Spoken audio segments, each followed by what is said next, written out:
Now, say, if you come further south, people are questioning whether Rama existed or not, okay? This is just a question of poor memory. When the entire nation has been talking about it for thousands of years, now the problem is your trust in printed word is more than the spoken word, that is the whole problem. But you must understand, this is a oral culture. We always transmitted most significant things orally. You may think it's insignificant because it's not written, but anybody can write it down. People have written it down now it's a printed word. But now somebody questions, did Rama exist or not?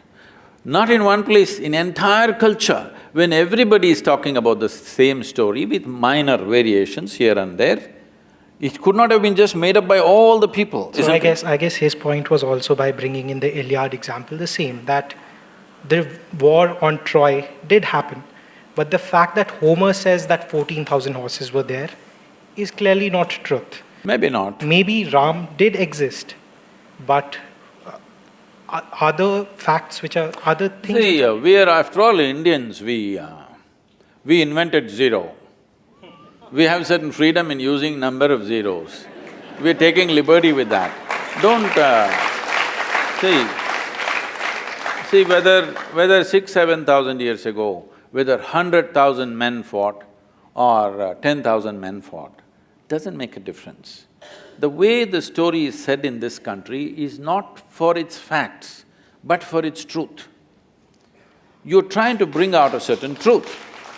The fact of it, whether 100,000 men fought, 10,000 men fought, what does it matter? You don't have to manage that war today, it's over. So the important thing is, what is there for me to learn from that, all right? If that's a question mark, we can go ahead with that. I guess that was his point itself, that when you look at religious texts, as you would learn from… See, don't call them religious texts, this is nation's history. So let's say if you look at another piece of literature, you would derive learnings from it. Literature is different, history is different. Literature can be fiction. History is written in a dialectical way so that it's always relevant for you. I'm saying 6,000 years ago, whether a man existed or not, what's my problem? Unless he has something to contribute to my life today, isn't it? However, if history has been written and the facts of the history are not clear, then… See, this is what I'm saying. The fact is like this. Suppose 6,000 years ago, Rama had a wife whose name was not Sita. What's my problem? We are not questioning whether the name was… Not only the name, I'm saying, okay, he was not… his father's name was not that, it was something else. He was somebody else. What does it matter to me? We are even questioning the sequence of events over here. You can. How they… See, sequence of events also you can question, but what I'm asking is, a 6,000-year-old drama, if it got little mixed up, it is not your problem. The problem is just this, is there something for us to get from that? That's all the thing is. Now, why we are worshipping Rama in this country is, he's not a super success. He's a serial disaster, if you look at it. Yes. Even today he's having real estate issues, that's why you brought this up.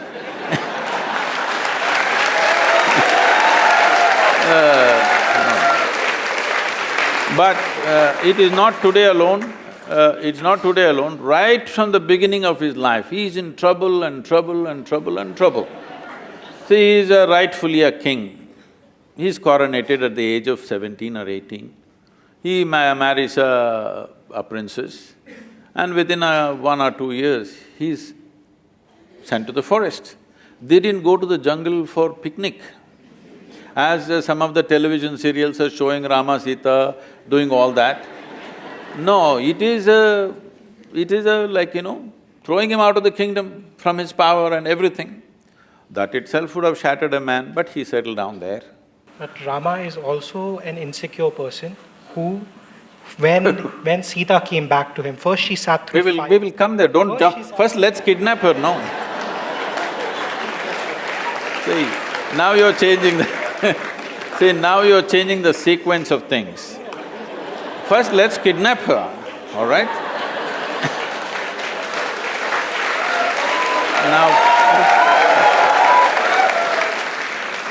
Now, the Sri Lankan people come and kidnap his wife and go away. After all, he is a king. If somebody steals his wife and takes her away some 3,000 kilometers down south, there's no GPS to even find out where is Sri Lanka, all right? At a time like that, being a king, he could have found a local solution. There would be any number of women to marry the men, he's a king. But he goes in search of her, not with a big army, just him and his brother, like ordinary people. If a man has to walk 3,000 kilometers down south, not knowing where she is, whether she is alive or dead or what's happened, then she must mean so much to him, yes or no? Otherwise, why would a man walk that distance? Now, he goes there, he forms a Tamil army, don't forget this and then there is a fight, kills hundreds of people, burns down a beautiful city, gets back his wife, comes and settles down. Before this, I will tell you, he goes for a year of penance in Himalayas. His brother asks, "Are you crazy? This man stole your wife and now you're doing penance for his death." He said he had 10 basic qualities, Ravana. Killing those 9, which were horrendous qualities, no penance for me, no repentance for that. But he was also a great devotee and I killed that also. So 1 year of penance the man goes for. This is not a And then he settles down and his wife is pregnant. You must understand, for a king, his wife is pregnant means it's not just about a child, it's a progeny for his empire and there are many things involved. No sonogram, so he doesn't know whether it's a girl or a boy or boys or girls or anything. But once again a political situation evolves where he has to send his wife to the forest, which you are saying is insecurity. Not that part.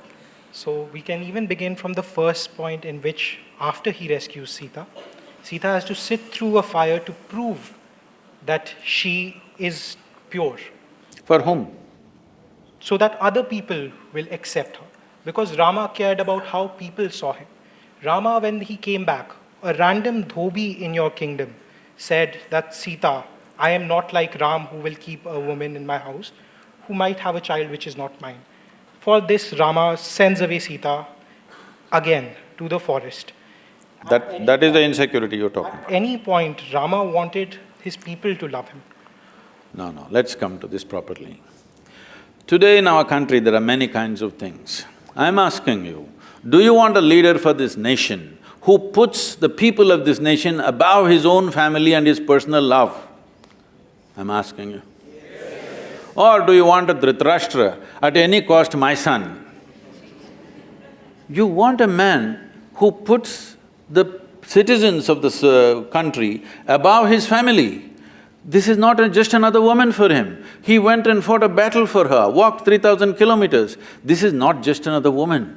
He is living for her, but still he sends her back to the jungle when she is pregnant, knowing fully well that it could be his future for this kingdom. And he's putting… See, it is not just about a dhobi, this is what your mistake… you're taking these things literally. When a dhobi said, what it is being said is ordinary people are talking like this. Ordinary people have no trust in the king, that he's just brought some woman from somewhere and he's made her our queen, because queen is seen as a mother to the nation. We don't want such a woman as our mother, that's what they're saying.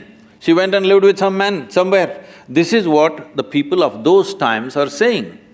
So if the king says, "I don't care what you think, I love my wife and keep her," that would be not a good king, not a good administrator.